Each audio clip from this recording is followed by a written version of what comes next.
Hello Year 8, it's Miss Tregelles here this week. I hope you enjoyed last week's sessions with Mrs. Green and the dystopian fiction.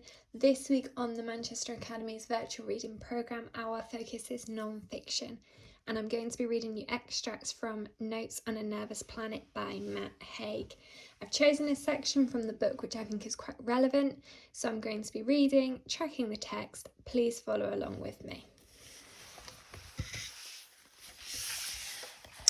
Phone fears.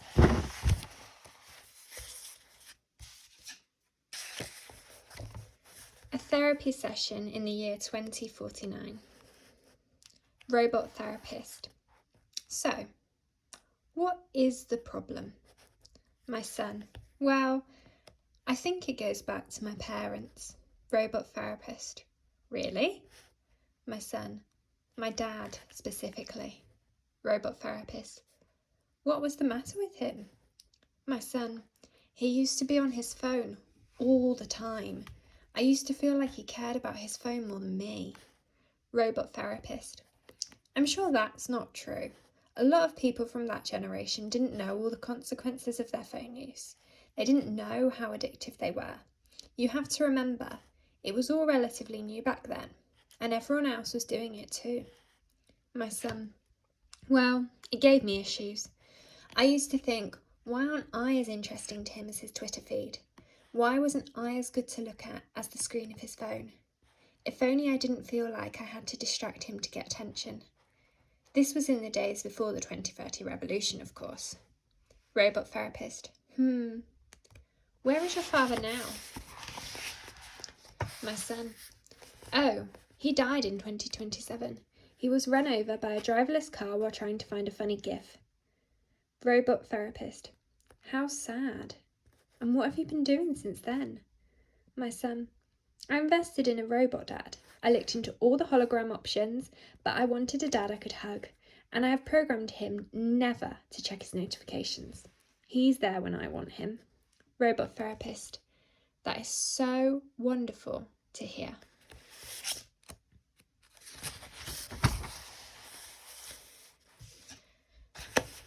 How to own a smartphone and still be a functioning human being.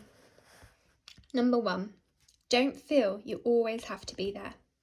In the not-so-olden days of letters and landlines, contacting someone was slow and unreliable and an effort. In the age of WhatsApp and Messenger, it's free and easy and instant. The flip side of this ease is that we are expected to be there, to pick up the phone, to get back to the text, to answer the email, to update our social media.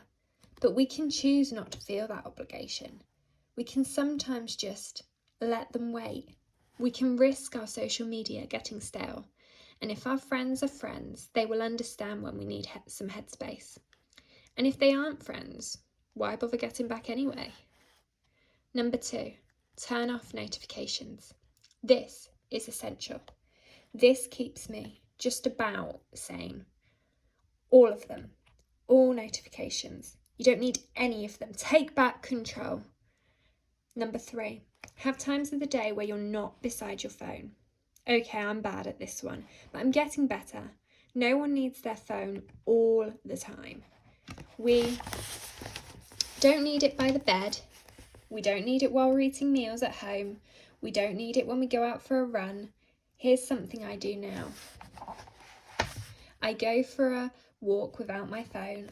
I know it sounds ridiculous to present that as some big achievement, but for me it was. It's like exercise. It takes effort. Number 4, don't press the home button to check the screen every 2 minutes for text. Practice feeling the urge to check and don't. Number 5, don't tie your anxiety levels to how much power you have left on your phone. Number 6, don't swear at your phone. Don't plead with your phone. Don't bargain with your phone. Don't throw your phone across the room. It is indifferent to your feelings. If the phone has no signal or no power, it is not because it hates you. It is because it is an inanimate object. It is, in short, a phone. Number 7, don't put your phone by the bed. I'm not judging, by the way. Most people sleep with their phones by the bed because they've replaced alarm clocks. Most nights I have the phone by the bed. My parents have their phones by the bed. Everyone I know has their phones by their beds. Maybe one day our beds will be our phones, but I do seem to sleep better when my phone isn't by my bed. You know, if it's in another room or even just another part of the room.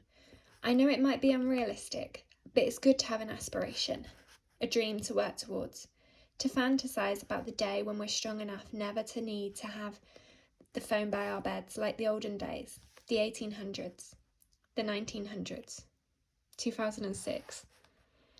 Practice app minimalism. An overload of apps and options adds to the choice, but also stress of phone use. We are given an almost infinite array of things we can add to our phones. But more choice leads to more decisions and more stress. You were born without any apps on your phone. Hey, guess what? You were born without any phone at all, and life was still beautiful. Number 9, don't try to multitask. We have phones that can do everything, from map read to tune our guitars, and it's tempting to imagine that we can do as many things and all at once. For instance, while writing this one point alone, I have had to consciously stop myself from checking my emails, checking my text messages, checking my social media. It took effort. According to neuroscientist Daniel Levitin, we aren't really made for the kind of multitasking the internet age encourages us to do. Even though we think we're getting a lot done, ironically, multitasking makes us demonstrably less efficient, he writes, in The Organised Mind, Thinking Straight in the Age of Information Overload. Multitasking creates a dopamine addiction cycle, rewarding the brain for losing focus. It can also increase stress and lower IQ.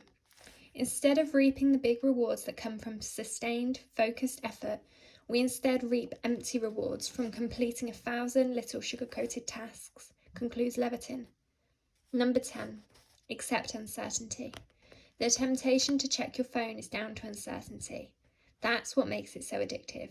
You want someone to get back to your text, but you don't know if they have. You want to check. You want to see the promise and mystery of the 3 little circles dancing with hope. You want to know how your photo status update is going down. But why do we need to know right now? Why can't it all wait till after your lie-in, meeting, walk, TV show, meal, daydream? Do people really need to check their phones during meetings or while attending funerals? Maybe if we understood that the checking is never fully satisfying, we wouldn't. Because there is no end to the uncertainty. There is no final checking of your phone. Think of all the times you checked your phone yesterday. Did you really need to so often? I certainly didn't. I have definitely cut down, but still have a way to go. How many times do you touch your phone a day or look at it? It might be hard to keep count. The answer might be well in the hundreds. Imagine, I say to myself, if you just looked at your phone, say, 5 times a day, what catastrophe would occur? Pause in there then for today. So make sure you come back tomorrow and I will be here with the second instalment of Notes on a Nervous Planet.